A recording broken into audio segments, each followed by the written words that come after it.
Class ടീച്ചേഴ്സും എൻ്റെ സാഴ്സും എൻ്റെ ടീച്ചേഴ്സിനും എല്ലാവർക്കും എൻ്റെ നമസ്കാരം. പിന്നെ എൻ്റെ കോച്ച് ഫ്രണ്ട്സിനും എൻ്റെ ഹായ്. പിന്നെ എന്താണെന്ന് വെച്ചാൽ ടാലൻറ്റ് അങ്ങ് ഫുള്ളായിട്ട് എക്സ്പോസ് ചെയ്യാൻ നോക്കുക.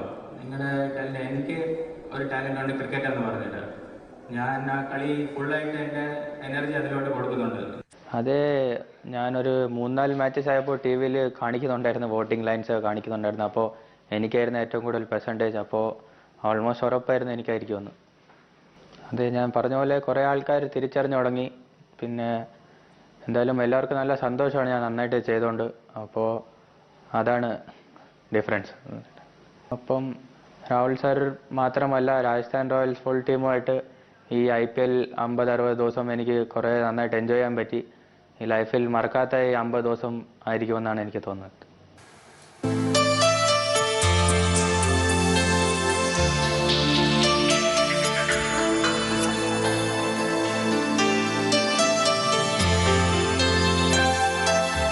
കോളേജിന് താഴെയുള്ള കട എപ്പോഴും അവിടെ പോവുമായിരുന്നു.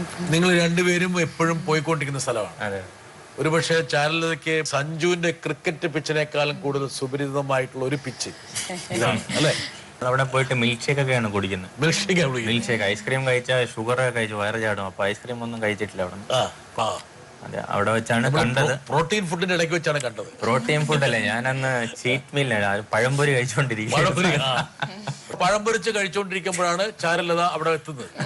ഓക്കെ, നമ്മളിങ്ങനെ ഒരാളെ കാണുമ്പോൾ ഞാൻ അങ്ങനെ കൂടുതൽ ശ്രദ്ധിച്ചില്ല. ഇങ്ങനെ ഒരാൾ ഇവിടെ നിപ്പുണ്ട്, അപ്പൊ ഞാൻ പെട്ടെന്ന് പുറത്ത് ഇങ്ങനെ പഴംപൊരി ഒക്കെ എടുത്ത് ഞാൻ അങ്ങനെ നടന്നു പോയി. ഞാൻ കണ്ടിട്ട് ശ്രദ്ധിച്ചിട്ടൊന്നുമില്ല. അപ്പൊ പിന്നെ അത് കഴിഞ്ഞ് പിന്നെ കണ്ടിട്ടുണ്ട്. ഓഡിറ്റോറിയമിൽ വെച്ചിട്ട് ഒരു ഫംഗ്ഷൻ അങ്ങനെ ഇടയ്ക്കിടെ കാണാറുണ്ട്.